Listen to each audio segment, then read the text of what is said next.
YS Jagan హయాంలో bathroom tub గురించి జరిగిందని కొన్ని కోట్లు దుర్వినియోగం చేశారని ఉన్నాయి. కానీ ఒకటి, మరి ఇప్పుడున్న ప్రస్తుతం రాజకీయ నాయకులు ఒక్కొక్కళ్ళకి హైదరాబాద్లో ఒక ఇల్లు ఉండాలి, ఢిల్లీలో ఒక ఇల్లు ఉండాలి, యుఎస్లో ఒక ఇల్లు ఉండాలి, వాళ్ళ నియోజకవర్గంలో ఒక ఇల్లు ఉండాలి, రాజధాని అమరావతిలో ఒక ఇల్లు ఉండాలి. ఇప్పుడు ఒక్కొక్కళ్ళకి 5-6 ఇళ్ళు ఉంటే 100 కోట్ల మంది భారతీయుల్లో ఏ ఒక్కళ్ళకి కూడా, అంటే కొంతమందికి తప్పించి 70% ఇళ్ళు ఉన్నాయా?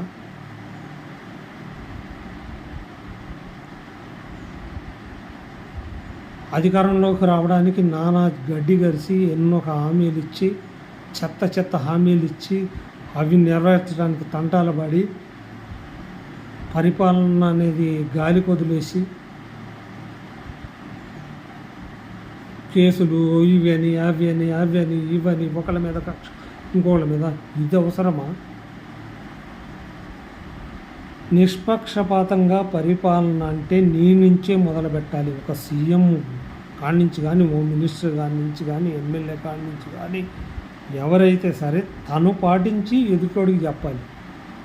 నీకే 5-10 ఇళ్ళు ఉంటాయి, ఎదుటోడి మీద ఆడికి అంత వస్తుంది, వాడు అట్ట సంపాదించుకున్నాడు, వీడు ఇట్ట సంపాదించుకున్నాడు, మరి నువ్వేం చేస్తున్నావు?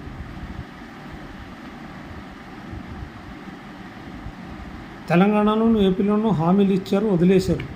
ఆ పోయినాడేమో మొత్తం నాశనం చేసిపోయాడు అక్కడ ఇక్కడ. ఇప్పుడు ఉన్నాడివి నువ్వు అన్నేళ్ళ అనుభవం ఉంది, ఇన్నేళ్ళ అనుభవం ఉందని చెప్పుకుంటున్నాం, కానీ మరి ఉన్న అనుభవం అంతా ఏం చేస్తున్నామండి? హోమ్ మినిస్టర్గా ఏపీలో ఎలా ఉన్నారు? లేకపోతే ఏ మినిస్టర్ మీద పట్టు ఉందా? ఒక వ్యవసాయ శాఖ మీద ఉందా? లేకపోతే ఇంకో కేటగిరీ మీద ఉందా? లేకపోతే ఎక్కడుంది? ఇక్కడ తెలంగాణలో సరే ఏ శాఖ మీద ఒక్కరికన్నా అవగాహన ఉందా? పరిపాలన ఎక్కడుంది? ఇక్కడైనా అక్కడైనా పరిపాలన ఎక్కడ నడుస్తుంది? నిజమే, టెక్ సిటీ గారిని బాబు గారు చేశారు, ఇది డెవలప్ చేశారు, వాళ్ళు డెవలప్ చేశారు. మరి అడ్మినిస్ట్రేషన్ ఏం చేయాలి? పవన్ కళ్యాణ్, చంద్రబాబు నాయుడు గారు ఒక్కళ్ళు చేసినంత మాత్రాన, ఇక్కడ రేవంత్ రెడ్డి ఒక్కళ్ళు చేసినంత మాత్రాన ఇక్కడ పరిపాలన అట్ట ఉంటుంది.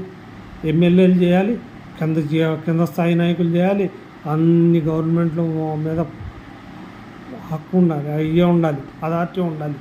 ఏది లేనప్పుడు ఏం జరుగుతుంది? ఏ శాఖ మీద కూడా నియంత్రణ లేకుండా నేను గల్లీకి వెళ్ళి వాళ్ళ ఇంట్లో టీ తాగి వీళ్ళ ఇంట్లో టీ తాగి